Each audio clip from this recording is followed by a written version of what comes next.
नमस्कार सगळ्यांना. तर मी आलेली आहे गावाला. आमच्या गावाची खूप मोठी जत्रा भरलेली आहे. तर हे बघा, मी व्हिडिओ काढत होते पण खूप आवाज येत होता. आणि आता माझं झालेलं आहे दर्शन. आम्हाला तिथं मी 1 किलो गूळ घेतलं, कारण आम्हाला शेरणी वाटावं लागते तिथं. तर मी दर्शन वगैरे घेतलं. छान दर्शन झालं. भैरवनाथचं मंदिर आहे. सगळे आजूबाजूचे लोक वगैरे इथं दर्शनाला येत आहेत. बघा, माझी जाऊबाई, चुलत सासू वगैरे सगळे आहेत इथे. तर माझं असं दर्शन झालेलं आहे. आणि इथं बघा, खूप गर्दी होती. मस्त फटाके लावतात. परत पावसाळे वगैरे खूप लावत होते तिथं. मिस्टर माझे म्हणतात की साईडला हो, साडी सांभाळ. तर बघा, मी इकडून चाललेली आहे. गर्दी बघा किती आहे गावामध्ये. खूप ह्यावेळेस झोके वगैरे नाही आलेत, पण एन्जॉय खूप चाललं आहे. भरपूर लोक आलेले आहेत. सजावट बघा किती छान झालेली आहे. मंदिरमध्ये लाईटिंग वगैरे खूप छान केलेले आहेत. खूप छान लाईटिंग वगैरे केलेले आहेत.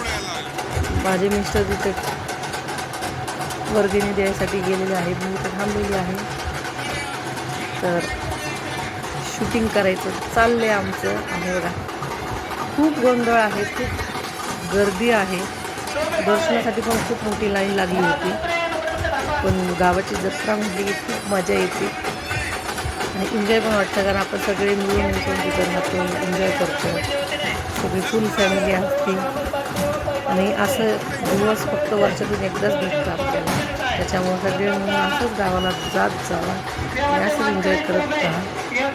ते बघ किती छान सजावट केलेली आहे. आणि माझ्या पाहुण्याचा चालले शूटिंग करायचं.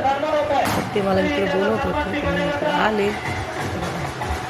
खूप गर्दी, खूप आवाज आहे. डोकं एकदम दुखत होतं माझं. तर एवढी गर्दी इथं. तर मी तिथं आतमध्ये माझं दर्शन झालं. तिथं आलेली आहे दर्शन घ्यायला. इथं विठ्ठल वगैरे, विठ्ठल रुक्मिणीचं मंदिर आहे, दत्ताचं मंदिर आहे. भरपूर देवांचं इथं पण मंदिर आहे. आमचं चाललंय फोटो काढायचं. फोटोमध्ये खूप काळं येत होतं तोंडावर. ते लाईटिंगचे वगैरे सगळे पडत होते तोंडावर, कारण इथं सगळं लाईटिंग केलेली आहे. त्यामुळं लाईटचा उजेड सगळं डोळ्यावर येतं आणि डोळे झाकले जातात.